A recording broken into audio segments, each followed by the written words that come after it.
আসসালামু আলাইকুম।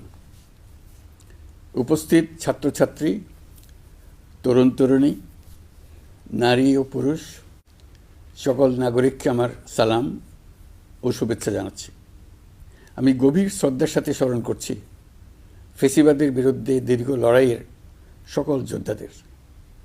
বিশেষ করে অভিবাদন জানাই জুলাই গণ অভ্যুত্থানে শহীদ হওয়া ছাত্র জনতাকে, যারা আহত হয়েছেন, চোখের দৃষ্টি হারিয়েছেন, যাদের অঙ্গহানি হয়েছে, তাদের প্রতি আমাদের ঋণ শোধ হওয়ার নয়। নতুন বাংলাদেশ গঠনে তাদের প্রেরণা ও অবদান জাতি কখনো ভুলতে পারবে না। গণ অভ্যুত্থানের মাধ্যমে আমরা বাংলাদেশের রূপান্তর পর্বে প্রবেশ করার অধিকার অর্জন করেছি।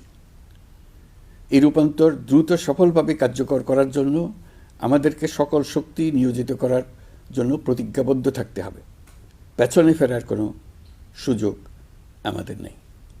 আমাদের এই কাঙ্ক্ষিত রূপান্তরের লক্ষ্য হবে সকল ধরনের বৈষম্য অবসানের রাজনৈতিক আয়োজন নিশ্চিত করা, এদেশে গণতান্ত্রিক ও নাগরিক সমতাভিত্তিক একটি রাষ্ট্র ব্যবস্থা প্রতিষ্ঠা করা।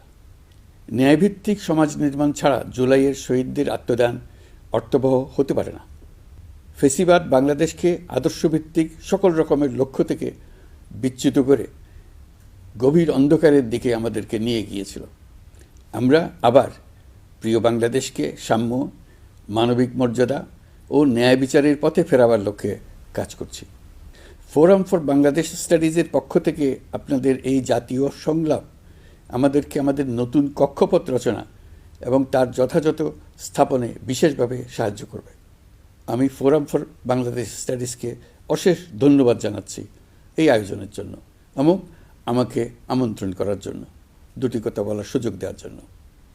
আপনারা এই সংলাপে তিনটি বিষয়কে বিশেষভাবে গুরুত্ব দিয়েছেন: ঐক্য, সংস্কার ও নির্বাচন।